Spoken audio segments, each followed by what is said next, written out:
Welcome to EquinEdge Live. I'm Scotty McKeever from Fort Lauderdale, Florida, and we've got live racing here from Laurel Park, Gulfstream Park, and Keeneland. We'll have live racing for you as well. Thank you to Keeneland management at Keeneland, the Stronach Group. We're going to be able to show you live racing from Laurel Park, Gulfstream Park, and Keeneland. What's up, Patrick, Jeff, Marco, Jared? You guys ready to go? Oldies in the house. And Gary, hello, Trish. Gary, I hope you're feeling good. I'm ready to go. I'm feeling pretty pumped. I've got some really good news on a pace number. I'll share that with you guys in a bit, but we'll be able to use that pace number here, and you can test it out for yourself and tell me what you think, okay? So I did put some notes here. You can look on the top right, and you'll see my notes. Jared, good morning to you. And you'll see my notes up here, okay? You can see this is my pick 5. I actually, in fact, played this here. I played it 10 times. And I'm using the 2, 5, and 6. And the speed number says the 2, Lukewarm, might have the lead here, the Scotty long shot. So maybe as a long shot at 8-1, this horse can go gate to wire. So watch out for that. And all right. I'm ready to go. Hold on here. You ready, Josh? All right, Scott, Breeders' Cup Cash today. You know what? I played in 3 different tournaments or 3 different horse player qualifications yesterday, BCBC and 2 of the NHC. And I was doing really good. I was actually in the lead on one of those plays, but entries. But this 3 horse came in at 21-1 and just upset the apple cart. And that really, everybody who had that horse ended up doing very well, unfortunately for that. Lolo, what's up? Jared. Anyways, these are my picks here. This horse here, Super Blood Wolf Moon. The Scotty long shot. I think this horse could go gate to wire. I think this horse can go gate to wire. 0 minutes for the race. Now, I won't be able to show you Belmont Park. And we're going to cover some Woodbine as well. I won't be able to show you that. But we'll be able to show you Laurel Park, Gulfstream Park, and as well as, what's up, Anna? So we'll also have some horses coming in. So there's a couple of things we're dealing with here. We have a new pace number that I'm testing out. So far, it's been phenomenal. I'll explain it to you. We'll go to this page here, but I probably put it up here. It said the 2 horse would probably have the lead, but it wasn't by a lot. And we're also dealing with a new algorithm that pops up every once in a while, 7 to 8 minutes before the race. And it did pop up for Laurel Park race number 1. It crushed yesterday. This algorithm crushed yesterday. So over at Laurel Park, the race 1, the 4 horse, who's also the top Scotty pick, is a horse, and it's 7-1 right now. EquinEdge morning line of 4-1 popped up in this algorithm as a possible play. Okay, so 4 horse. We'll put that there just so we don't forget it. That's coming up. We got a pick 5 coming up there as well. Belmont Park. That's coming up. Let's see if I can watch this with you guys.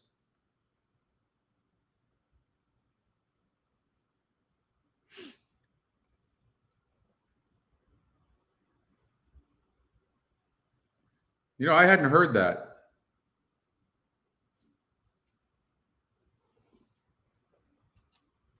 Their top pick at Belmont race 1.